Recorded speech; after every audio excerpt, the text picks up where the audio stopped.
Bonjour à tous, ici Astalis et on se retrouve dans cette deuxième vidéo consacrée à la résolution des casse-têtes à 5 axes. Dans la vidéo précédente, je vous avais montré comment résoudre un pentaèdre à 3 rangées. Dans celle-ci, je vais m'attaquer à la résolution d'un pentaèdre qui n'en comporte que 2. En effet, si on observe l'architecture de ce pentaèdre, on retrouve la même forme générale, le même type de pièces dans chacune de ces deux rangées, mais on remarque qu'il est dépourvu de la rangée équatoriale de son dérivé à 3 rangées. Si ce casse-tête est plus simple en apparence que son homologue à 3 rangées, on va voir qu'en réalité il est un petit peu plus difficile à résoudre compte tenu d'un certain nombre de cas particuliers qui viennent justement de l'absence de cette rangée équatoriale qui permet de s'orienter plus facilement sur le casse-tête. En particulier, on remarque qu'on n'a plus de centre sur ces faces latérales bombées du pentaèdre et aucune pièce fixe en rotation. Cette particularité nous empêchera de savoir avec certitude si les pièces de cette rangée doivent comporter une facette blanche ou une facette jaune.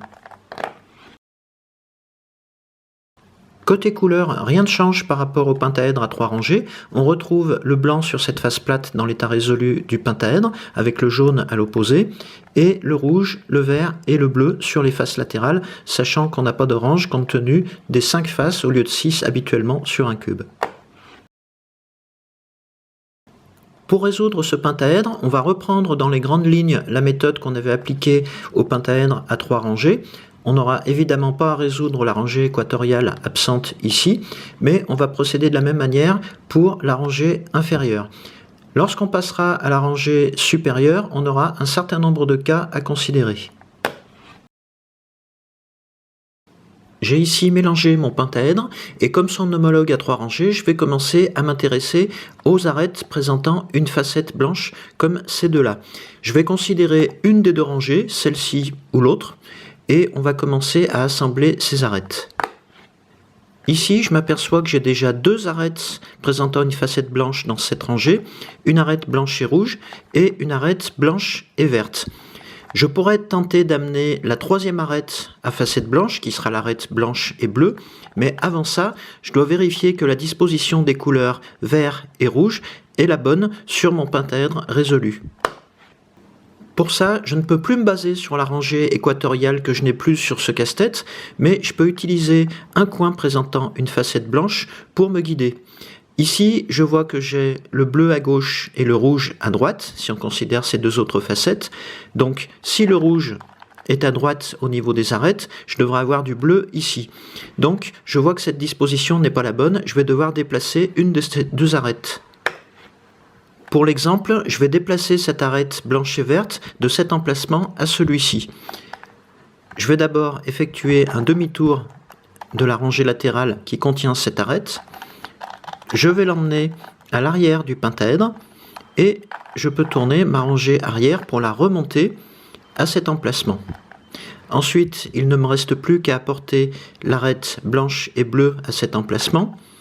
Je vois qu'elle est ici pour le moment, donc je vais tourner la rangée inférieure comme ceci, et je n'ai plus qu'à tourner la rangée gauche pour amener cette 3e arête à facette blanche dans la rangée supérieure.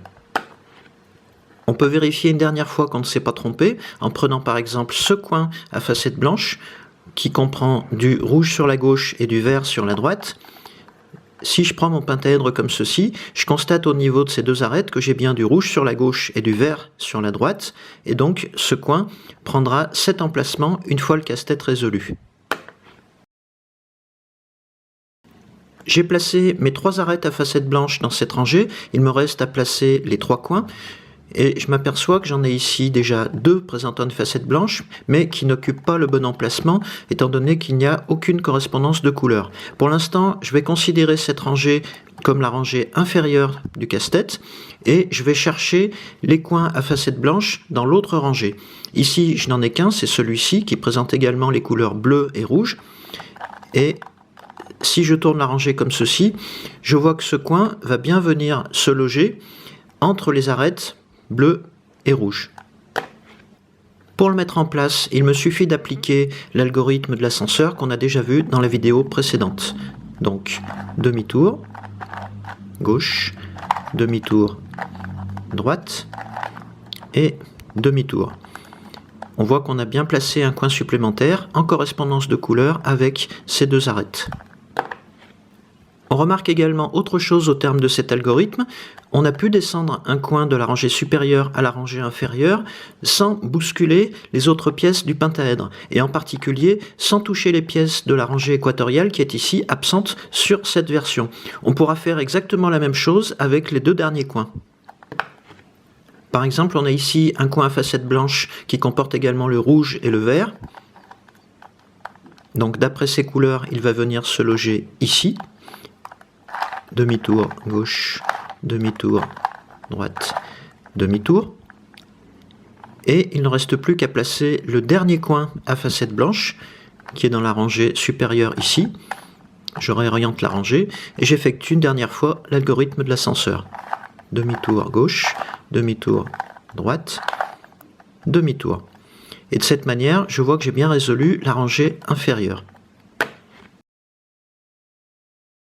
À ce stade de la résolution, on peut aboutir à plusieurs cas de figure.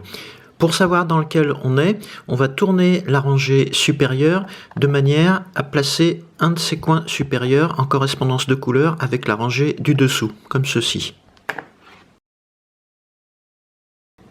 Ici, on voit qu'on aboutit à un des cas particuliers possibles de ce pentaèdre, à savoir qu'on a une arête placée dans la rangée supérieure, mais on voit que les deux autres sont permutés, alors que les trois coins sont à leur place. Pour permuter ces deux arêtes entre elles, on va utiliser un algorithme que j'ai déjà utilisé en particulier pour les cubes et les cuboïdes comme ce 3×3×2, pour permuter deux arêtes supérieures disposées à 90 degrés l'une de l'autre, comme ceci. Pour appliquer cet algorithme à notre pentaèdre, on va changer deux petites habitudes qu'on avait sur les cubes et les cuboïdes. D'abord, sur un cube et un cuboïde, on peut effectuer des quarts de tour avec la rangée supérieure, et en particulier, on peut effectuer des demi-tours.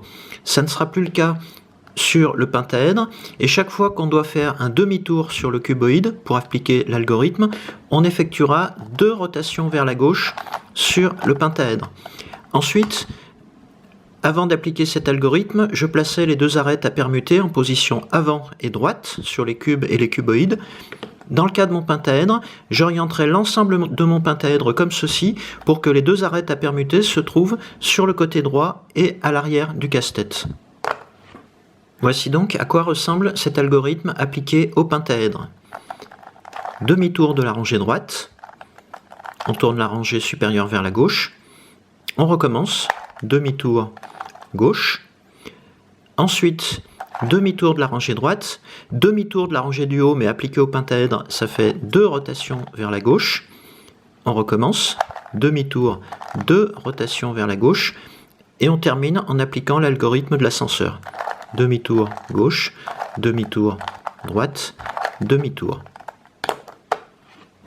À ce stade, on n'a pas tout à fait terminé puisqu'on voit qu'on a un mélange de pièces à facettes blanches et jaunes dans la rangée supérieure.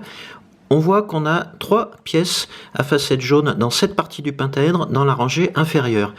On va repérer ces deux-là, on va tourner la rangée supérieure comme ceci et on va effectuer un demi-tour pour amener ces deux pièces à facettes blanches dans la rangée inférieure.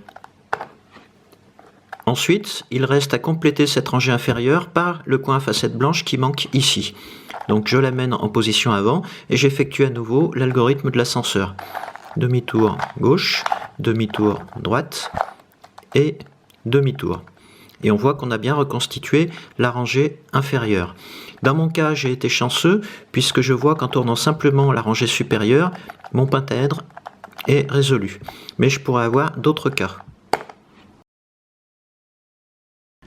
Par exemple, j'aurais pu me trouver dans cette situation qui est celle que j'avais rencontrée à la fin de la résolution du pentaèdre à trois rangées. Ici, en apparence, j'ai trois coins supérieurs à leur place et trois arêtes permutées entre elles. Dans ce cas, je vais tourner la rangée supérieure de manière à mettre les trois arêtes en correspondance de couleur avec la rangée inférieure et je vais permuter les trois coins avec l'algorithme du double ascenseur qu'on avait déjà vu dans la vidéo précédente. Donc en pratique, ça donne ça. Demi-tour gauche, demi-tour droite, demi-tour. On tourne les deux rangées vers la droite, donc finalement l'ensemble du pentaèdre. Et on recommence, demi-tour, mais cette fois-ci droite d'abord, demi-tour, gauche ensuite, et demi-tour. J'ai permuté les trois coins, mais je n'ai pas encore une correspondance de couleur, donc je recommence, demi-tour gauche, demi-tour droite, demi-tour, on tourne, demi-tour droite, demi-tour gauche, demi-tour. Cette fois-ci, la rangée supérieure est résolue et il ne me reste plus qu'à l'aligner sur l'inférieur pour terminer la résolution du pentaèdre. Dernier cas possible, et il est spécifique à ce type de pentaèdre, on voit qu'on a ici un coin supérieur en correspondance de couleur avec la rangée inférieure, mais on voit que ce n'est pas le cas des deux autres coins. On doit donc les permuter, et pour ce faire, on va devoir finalement intervertir les deux rangées de pièces sur le pentaèdre, c'est-à-dire que les pièces qui présentaient une facette blanche et qu'on a placées dans cette rangée vont devoir rejoindre l'autre rangée du casse-tête. Si j'incline le pentaèdre, je vois que j'ai ici une arête blanche et rouge de ce côté et une arête blanche et bleue de l'autre. Je vais les remonter sur la rangée du haut, mais leur place va être inversée. La bleue va se retrouver à gauche, la rouge va se retrouver à droite puisqu'on va inverser l'ensemble de la rangée. Donc si je commence par la bleue, je la remonte ici. Je vais la placer du côté gauche. Ensuite, je vais emmener l'arête blanche et rouge du côté droit. Je la remonte à son tour ici, et il me reste à remonter la troisième arête, qui elle sera placée à l'arrière du pentaèdre, comme ceci. Je vais ensuite retourner le casse-tête, et je vais recommencer le placement des trois coins à facette blanche dans la rangée inférieure. Je vais passer cette partie, elle est identique à ce qu'on a vu plus tôt dans la vidéo. Une fois que c'est fait, je regarde à nouveau dans quel cas de figure je me trouve. Donc je prends par exemple ce coin et je cherche une correspondance de couleur avec la rangée inférieure, comme ceci. Je vois que les deux autres coins sont également à leur place, ce que je cherchais, et je me retrouve dans un cas de figure où j'ai ici deux arêtes à permuter. C'est un cas que j'ai déjà traité plus tôt dans cette vidéo et on sait maintenant comment le résoudre. De cette manière, on voit qu'on peut terminer la résolution du pentaèdre à deux rangées. Ce qui est étonnant, c'est que ce pentaèdre a une architecture a priori plus simple que celui à trois rangées qu'on a vu dans la vidéo précédente, mais à l'arrivée, il présente ces cas particuliers qu'il faut connaître. Maintenant que vous savez résoudre le pentaèdre à deux rangées, je vous donne rendez-vous dans une prochaine vidéo concernant un casse-tête à 5 axes. Il y a de grandes chances que ça soit encore un pentaèdre, mais un petit peu plus complexe. À bientôt!